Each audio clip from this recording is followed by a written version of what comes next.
선비는 자기를 알아주는 사람을 위해서 죽는다라는 그런 말이 있습니다.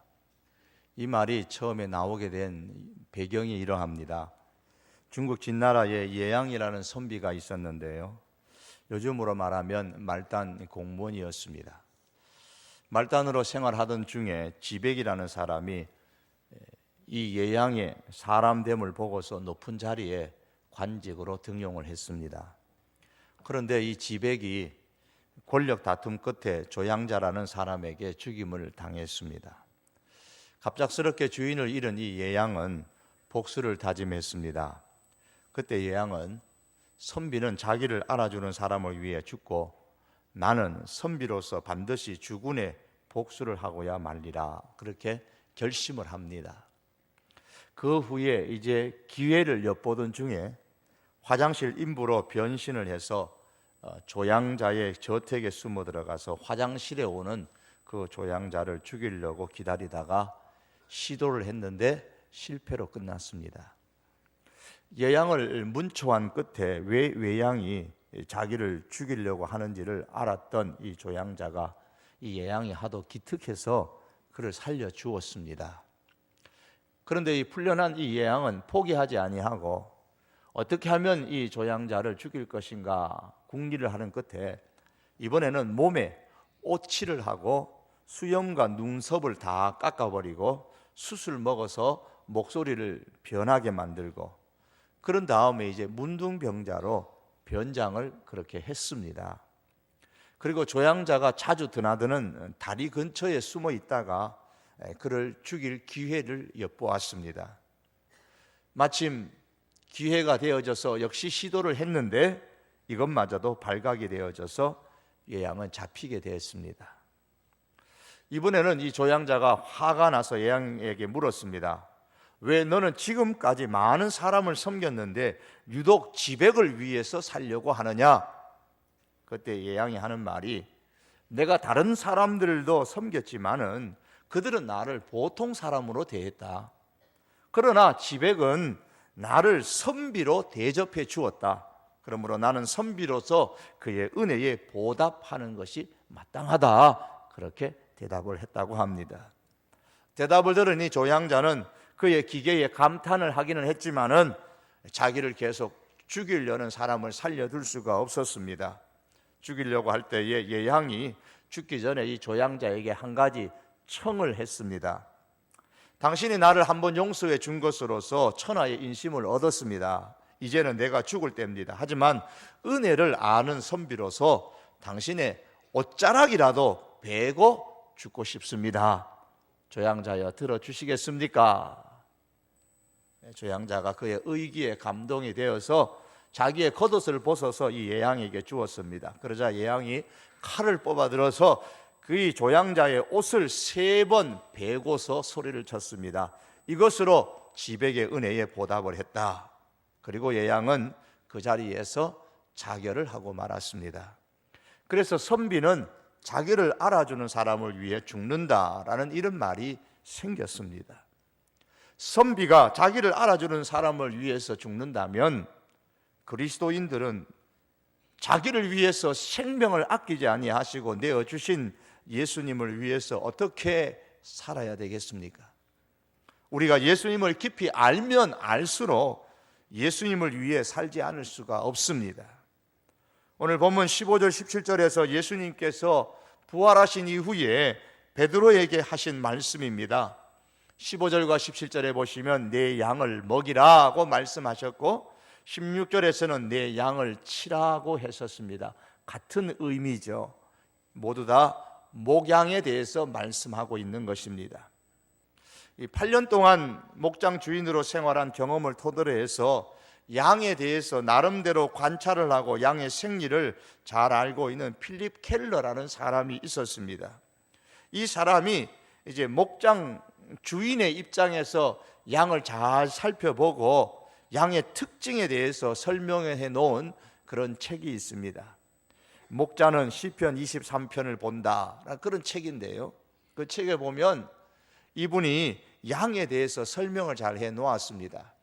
우리나라는 이제 강원도에 또 이제 양을 키우는 목장이 있긴 합니다만은 양이 그렇게 흔하지 않는 나라이기 때문에 양의 생리에 대해서 우리가 익숙하지는 못합니다. 이분이 그 책에서 양의 생리를 이렇게 설명합니다. 양은 고집이 세고 보수적인 습관이 강한 동물이라 그랬습니다. 자기 멋대로 내버려 두면 반드시 자기가 다니던 길만을 계속 다니기 때문에 움푹 파인 길이 생길 정도랍니다. 그래서 땅을 아주 못쓰게 만들어 버립니다.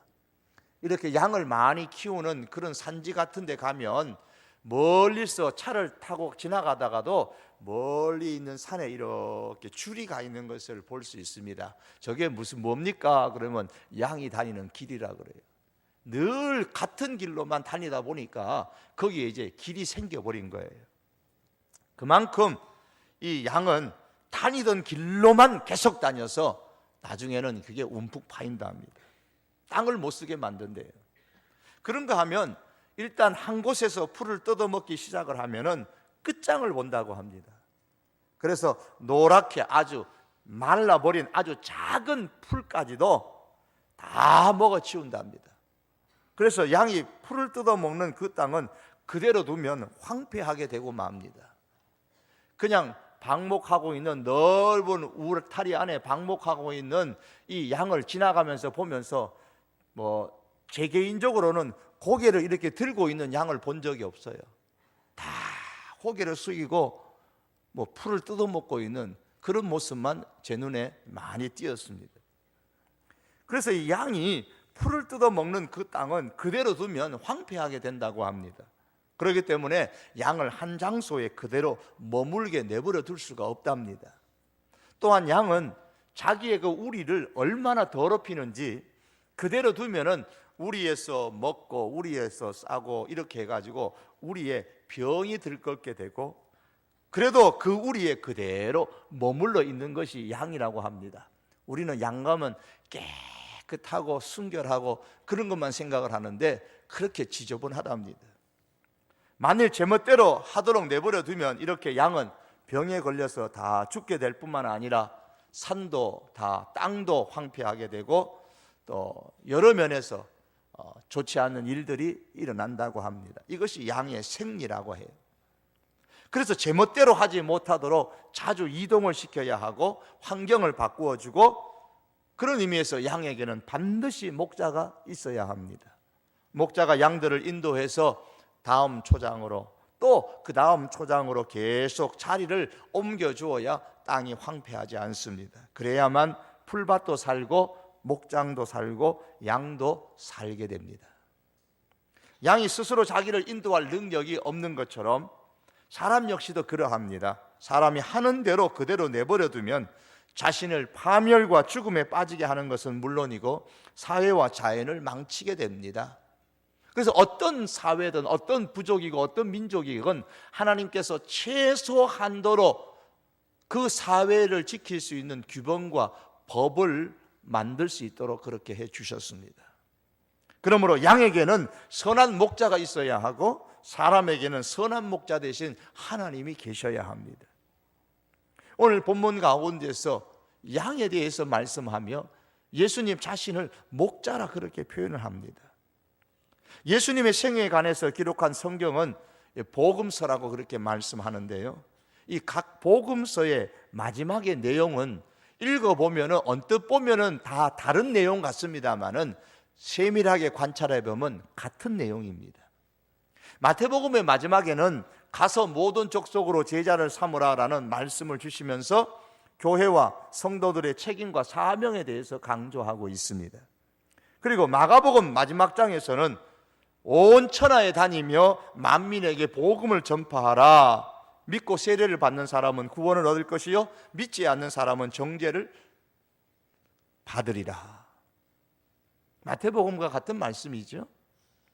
역시 교회와 성도들의 책임과 사명을 강조하는 말씀입니다. 또한 누가복음의 마지막에 보면 역시 부활하신 예수님께서 제자들에게 하시는 말씀이 너희는 이 모든 일의 증인이라 라는 이 한마디로 설명을 하셨습니다.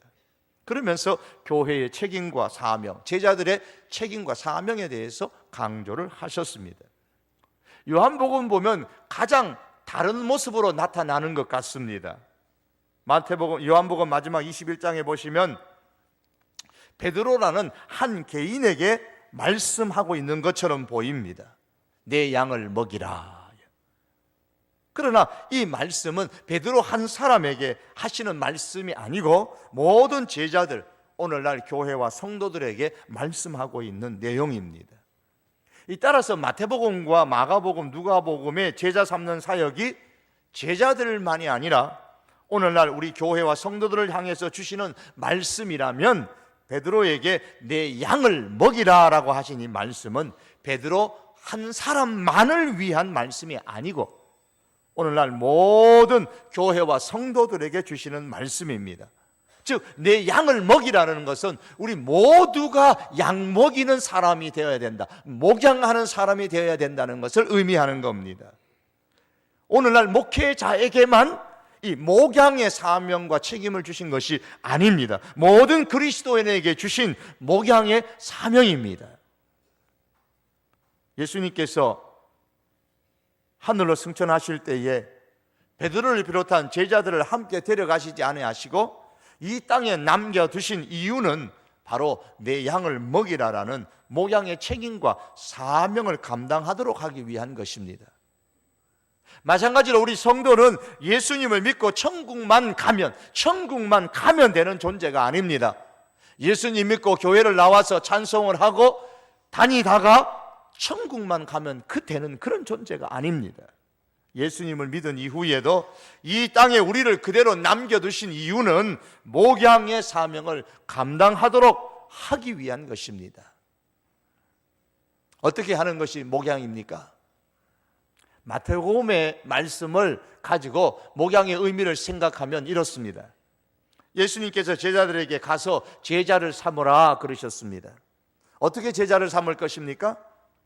가서 제자를 삼으라 그랬습니다. 이 말씀은 전도를 의미하는 것이죠. 전도를 통해서 이제 목양을 하는 겁니다. 둘째는 아버지와 아들과 성령의 이름으로 세례를 베풀어 제자를 삼으라 그러셨습니다. 그래서 세례를 베풀므로 이 목양의 사역을 합니다. 셋째는 예수님께서 말씀하신 것을 지킬 수 있도록 가르쳐서 제자를 삼아야 합니다. 여기서 우리가 목양의 의미를 발견하게 되는 겁니다. 나가서 전도하고 양육해서 세례를 받을 수 있도록 하고, 더 나아가서 말씀을 지킬 수 있도록 가르쳐서 예수님을 참으로 따르는 제자가 되게 하는 이 모든 과정을 일컬어서 목양이라 그렇게 말합니다. 이 목양의 사명을 요한복음에서는 베드로 사도에게만 주신 것이 아니고 또 제자들에게만 주신 것이 아니고 오늘날 모든 그리스도인들에게, 목회자뿐만 아니라 모든 성도들에게 주신 사명입니다. 요한복음에서 예수님께서 특별히 베드로에게만 내 양을 먹이라고 하신 이유는 베드로를 용서하시는 의미가 더 강한 것입니다. 왜냐하면 베드로가 예수님께서 붙잡혔을 때에 예수님을 부인하고 저주했기 때문입니다. 그 상태로는 목양을 할 수 없기에 가장 예수님 붙잡힐 때 다 도망갔습니다만 그 중에 베드로는 특히 예수님을 저주하고 부인했습니다. 그래서 그 모든 베드로의 행동을 용서하시고 내가 다 용서했다, 그런 의미를 강조하기 위하여서 특별히 베드로에게 내 양을 먹이라는 목양을 사명에 말씀하신 겁니다. 그러나 이것은 베드로뿐만 아니라 모든 제자들에게 주시는 것이고 오늘 교회에 주신 사명입니다. 그러므로 여러분, 예수님은 베드로에게 목양의 책임과 사명을 감당하기를 원하셨던 것처럼 오늘 우리들에게도 역시 이 목양의 책임과 사명을 감당하기를 원하십니다. 우리는 예수님을 믿고 천국 간다는 믿음만 가지고 신앙생활해서는 아니 됩니다.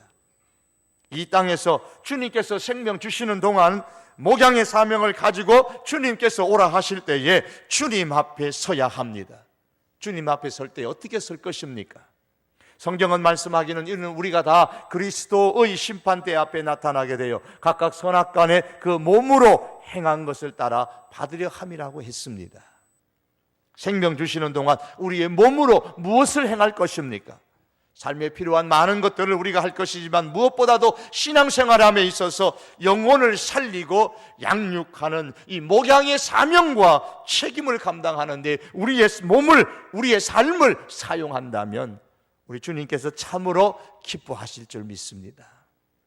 그런데 목양을 한다는 것은 아무나 하는 게 아닙니다. 조건이 있습니다.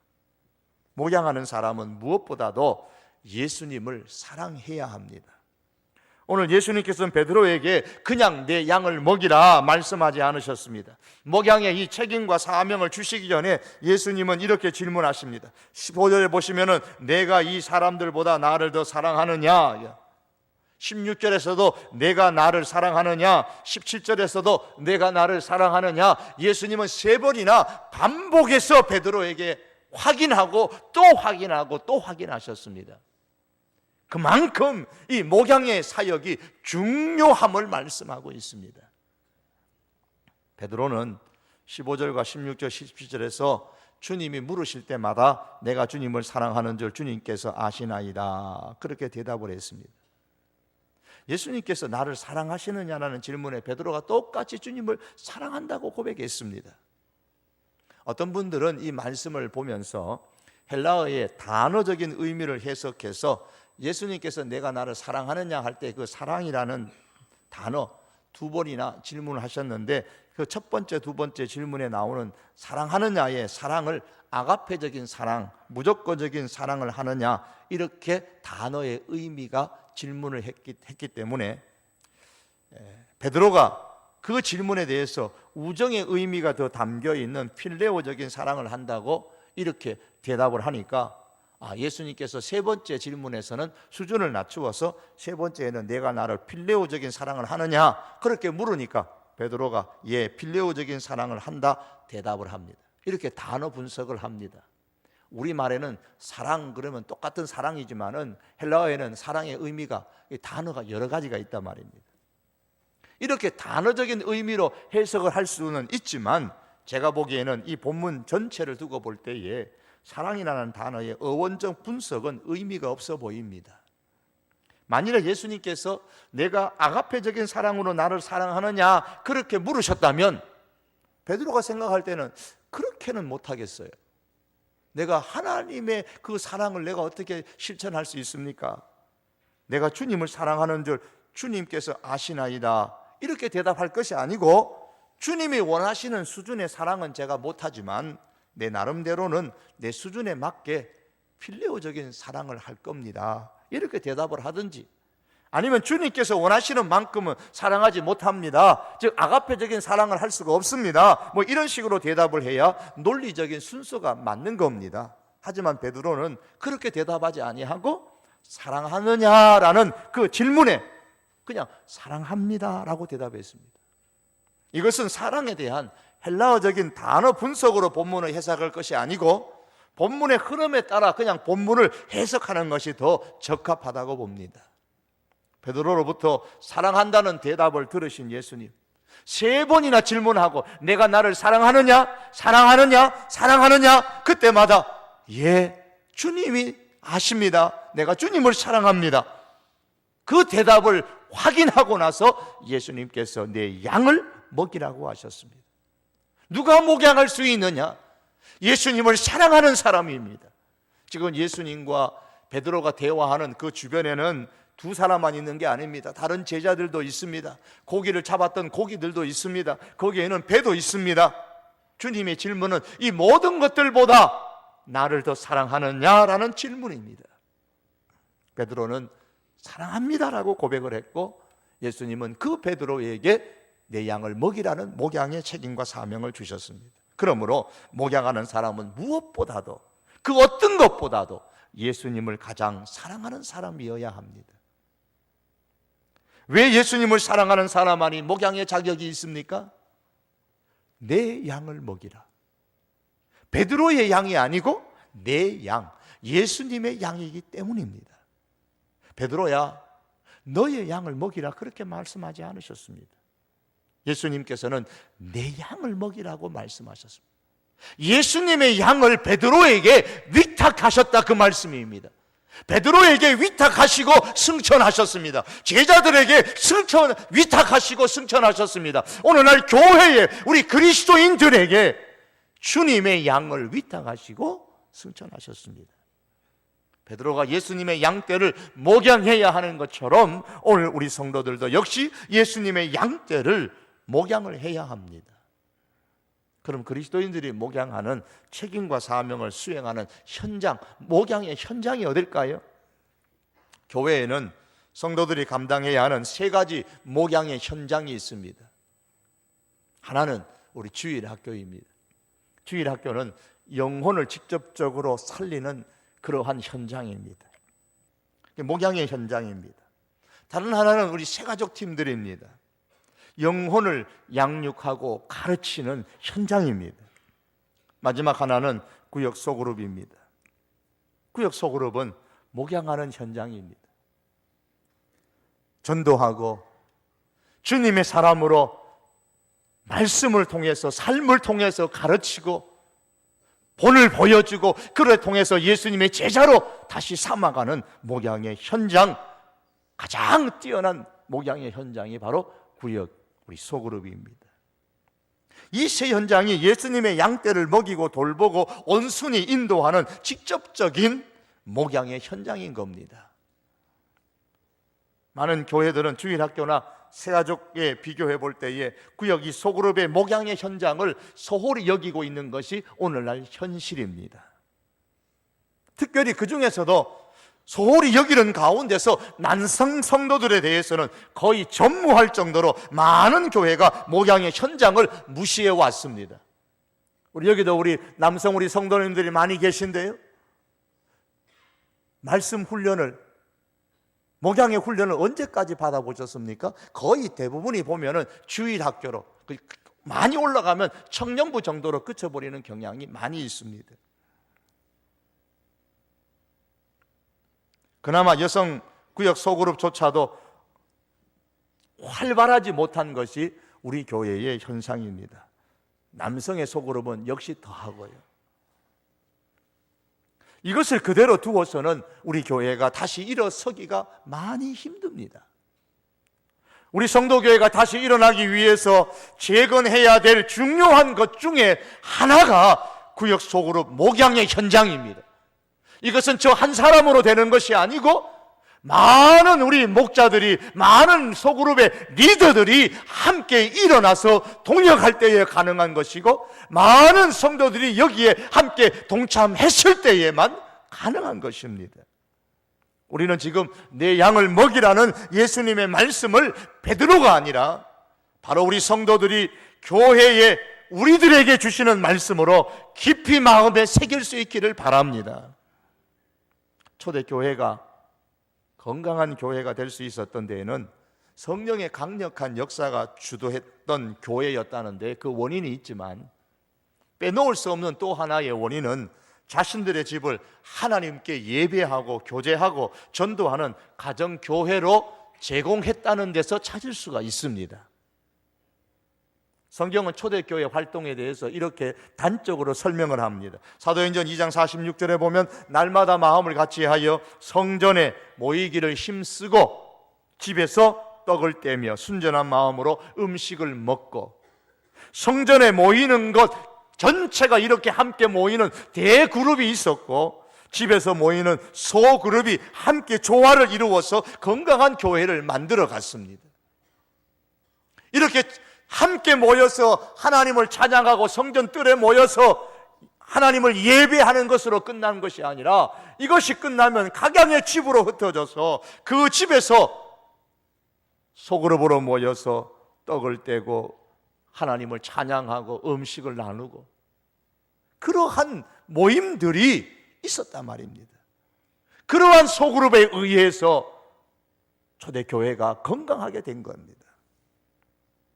그러나 이것이 세월이 흘러가면서 점점점 소그룹의 모습은 쇠퇴해져 가고 대그룹의 모습만 점점 성장해 가고, 그러다 보니까 대그룹의 모임을 위한 이런 큰 예배당이 필요하게 되고, 많은 예산을 통해서 교회를 신축해야 되는 그런 일들이 일어났습니다. 여러분, 큰 교회를 짓는 것에 대해서 비난만 하지 마시고요, 큰 교회를 짓지 않아도 모일 수 있는 시스템들이 만들어 가야 돼요. 다들 살아가시는 크고 작은 집들이 있잖아요. 그 많은 성도들이 자기들의 집을 개방하여서 성도들이 함께 모이는 장소를 초대교회가 제공했습니다. 그런데 오늘날에 와서는 이것이 쉽지 않은 일이 되고 말았습니다. 오늘날은 집들이를 하더라도 집 밖에서 한다고 합니다. 집들이 하는데 집 밖에서 한다는 얘기를 듣고 참 어떤 면에서는 기가 찰 정도입니다.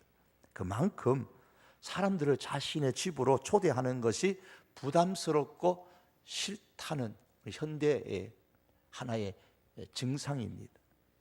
그러나 세상은 그럴지라도 성도는 그럴수록 다르다는 것을 보여주어야 합니다.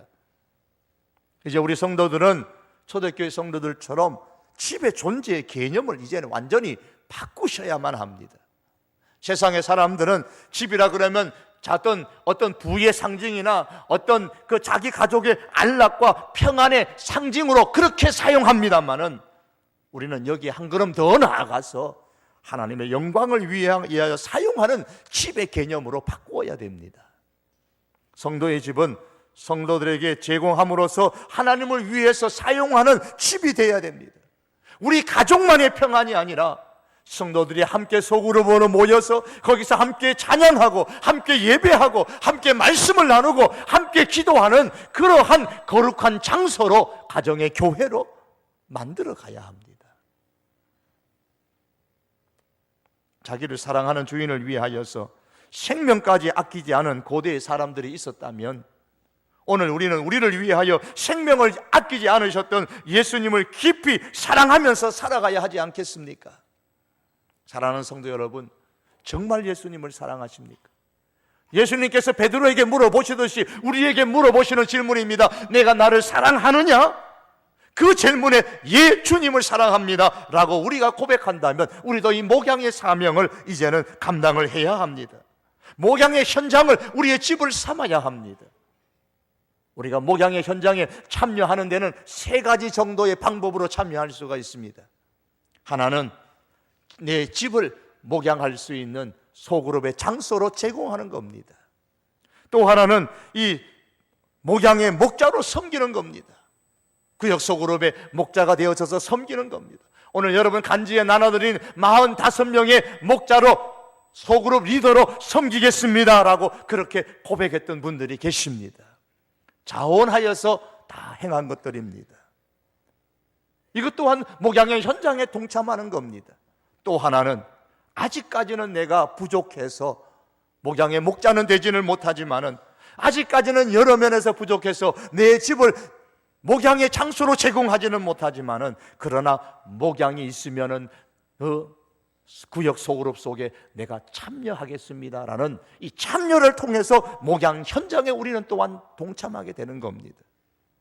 우리 교회가 이제 내년 3월 때부터 이런 구역 소그룹의 목양에 더욱더 강화하면서 하나님께서 주시는 행복과 기쁨을 누리는 그런 교회로 다시 한 번 더욱더 변화될 수 있기를 원합니다. 이 목양 현장이 바로 여기에 시발점이 될 것입니다. 이 일에 우리 온 성도들이 함께 힘써서 동참해 줄 수 있기를 바랍니다. 어느 지사님께서 제게 그런 말씀하시는 것을 들은 적이 있습니다.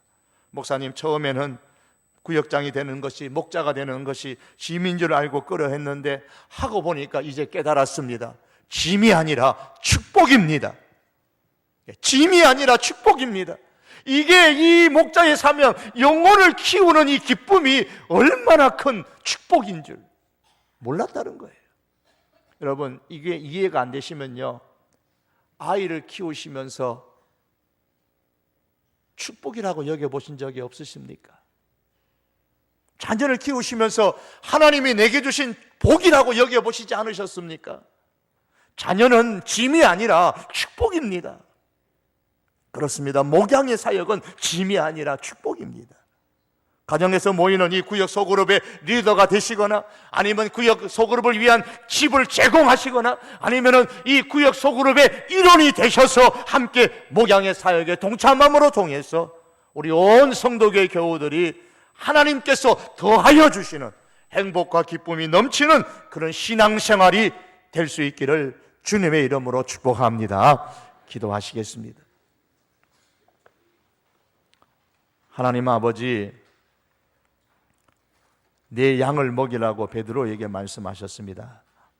베드로의 모든 허물과 죄를 다 용서하시고 베드로의 부족함도 아시지만 그 모든 것을 다 덮어주시고 베드로에게 내가 너와 함께 할 것이라고 약속하시며 바다에 많은 고기를 잡은 것처럼 그렇게 목양을 만들어 줄 것이라고 베드로에게 보여주시면서 내 양을 먹이라고 하셨던 것처럼 오늘 우리들에게도 하나님이 목양의 사명을 이제 주시는데 주여 깨닫게 하시고 우리의 가슴 속에 거룩한 부담을 갖게 하시고 책임감과 사명으로 느끼게 하시고 하나님 집을 제공하며 또한 목자로 활동하며 소그룹 리더로 활동하며 또한 소그룹의 한 구성원이 되어져서 목양의 현장에 활동함으로 통해서 우리 성도교회의 이 목양의 현장이 활발하게 움직여지고 그 속에 하나님의 역사하심으로 행복과 기쁨이 넘치는 그런 신앙생활할 수 있는 우리 모든 성도들이 되게 하여